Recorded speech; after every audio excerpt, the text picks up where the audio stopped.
Olá, meus amigos e meus irmãos do canal Retorno da Glória. Que a paz e a graça do nosso Senhor e Salvador Jesus Cristo esteja sobre todos vocês e que o Espírito Santo, que é o Espírito da Verdade, guie a cada um de nós em toda a verdade até chegarmos no Porto Seguro, que é o nosso lar celestial. Amém? E meus queridos irmãos, a palavra de Deus, lá no livro de Isaías, no capítulo 43, nos diz que quando passarmos pelas águas, Deus será conosco. E quando passarmos pelos rios, eles não nos submergirão. E quando passarmos pelo fogo, não seremos queimados, nem a chama arderá em nós. Bom, em todos os tempos, essas palavras têm fortalecido e também sustentado a Igreja do Senhor e de uma maneira toda especial. Essas palavras falaram ao coração de todos os mártires e muitos deles, na verdade, experimentaram não apenas de maneira espiritual, mas também literal essa promessa, porque existem relatos, inclusive no Espírito de Profecia, de homens e mulheres que na Idade Média, enquanto eram lançados na fogueira, em vez de expressarem dor e gemidos de angústia, esses servos de Deus, olhando para o alto, cantavam hinos de louvor até que as chamas consumiam suas cordas vocais e ainda assim seus lábios continuavam em movimento, demonstrando que não estavam sentindo nenhuma dor física, mas sim os céus estavam abertos e eles podiam contemplar o Senhor Jesus aprovando a fidelidade e a lealdade deles. Contudo, meus amigos, não apenas os mártires podem tomar posse dessa promessa de Deus, mas todos aqueles que confiam no Senhor podem se lembrar dessas palavras nos momentos de perigo e também de aflição. E acontece que no periódico The Review and Herald de 20 de setembro de 1892, relata ali um momento em que a senhora White passou por uma situação muito delicada e certamente essa promessa pôde por ela ser repetida. E, meus amigos, no periódico está relatado que quando ela viajava de Portland para Boston, sobreveio uma grande tempestade e enormes ondas se lançavam sobre o navio e jogavam os tripulantes de um lado para o outro. E, relatando ainda mais um pouco da cena, Ellen White diz que o candelabro que havia no navio caiu e as malas estavam rolando de um lado para o outro como se fossem bolas e, em meio a tudo isso, os passageiros ficaram todos amedrontados e alguns gritavam em desespero, aguardando a inevitável morte. E, meus irmãos, nesse momento de tão grande confusão, Ellen White diz que logo o piloto foi visto ali por eles e eles também viram que o capitão do navio permanecia do lado do piloto, bem ali pertinho do leme. Contudo, o capitão estava expressando um certo receio sobre qual rumo o navio estava seguindo e nesse momento o piloto que estava segurando o leme perguntou para o capitão se ele queria tomar o leme em suas mãos. Contudo, o capitão não tomou a direção porque ele não tinha experiência suficiente para substituir o piloto naquele momento. E Ellen White também disse que, a essa altura das coisas, alguns passageiros também se demonstraram muito apreensivos com a situação, pensando que o piloto podia estar conduzindo o navio diretamente sobre as rochas. E percebendo isso, o piloto também perguntou se os passageiros queriam fazer o trabalho dele de conduzir o navio.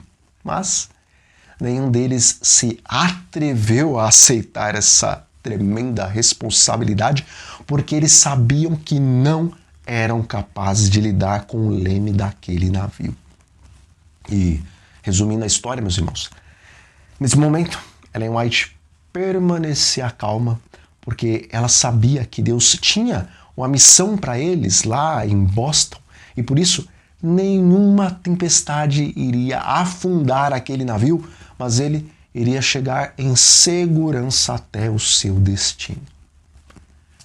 Bom, meus irmãos, assim como Jesus não é apenas o Cordeiro de Deus que tira o pecado do mundo, mas também é o nosso sumo sacerdote, que intercede por nós diante do Pai. Da mesma forma, Jesus não apenas é o capitão desse navio chamado de igreja remanescente, mas ele também é o piloto dessa igreja. E após contar essa história, Ellen White diz assim: Deus tem na terra uma igreja que é o seu povo escolhido, que guarda os seus mandamentos. Ele está guiando não ramificações transviadas, não um aqui e outro ali, mas um povo. E ela completa dizendo que não há necessidade de termos dúvidas, nem estarmos temerosos de que a tarefa que Deus designou para essa igreja venha a ser bem-sucedida, porque ainda que essa igreja, na sua forma militante, seja cheia de defeitos, Deus está no comando dessa obra e, por fim, Ele vai colocar tudo em ordem. E se, porventura, as coisas precisam ser ajustadas na administração da obra, também não devemos nos preocupar e muito menos chamar a igreja de Babilônia ou de coisa parecida, porque Deus, de antemão, disse que haveria uma sacudidura no tempo certo. E quando essa sacudidura ocorrer, o Senhor cuidará até mesmo das questões relacionadas à liderança do seu povo, e Ele vai fazer com que todo o mal acabe se tornando em bem. E essa sétima igreja, não uma oitava ou uma nona, mas essa sétima igreja será conduzida ao seu porto seguro.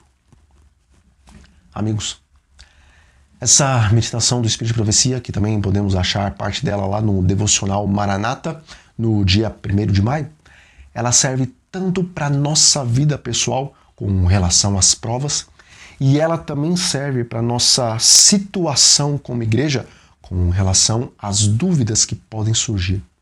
E no tocante à nossa vida pessoal, certamente, se confiarmos em Deus, ainda que as ondas dessa vida estiverem quase a destruir a nossa fé, podemos confiar no Senhor e termos a certeza de que tanto as águas como os fogos da provação não vão nos afogar nem nos consumir, porque semelhante aos amigos de Daniel naquela fornalha e semelhante aos discípulos de Cristo naquele barco no meio daquela tremenda tempestade, se o Senhor estiver conosco, nenhum mal nos sucederá.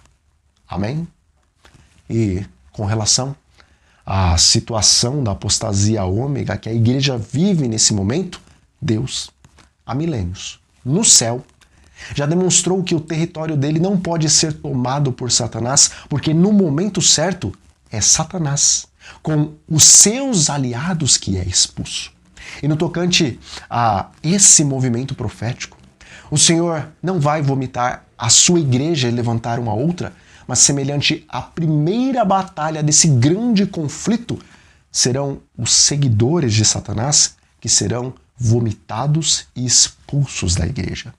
Portanto, preguemos e falemos sobre o arrependimento, a reforma e o reavivamento que Deus exige do seu povo e chamemos o pecado pelo seu nome, mas não confundamos isso com o julgamento do nosso próximo, porque somente Deus conhece a cada coração e Ele quem julgará a sua igreja.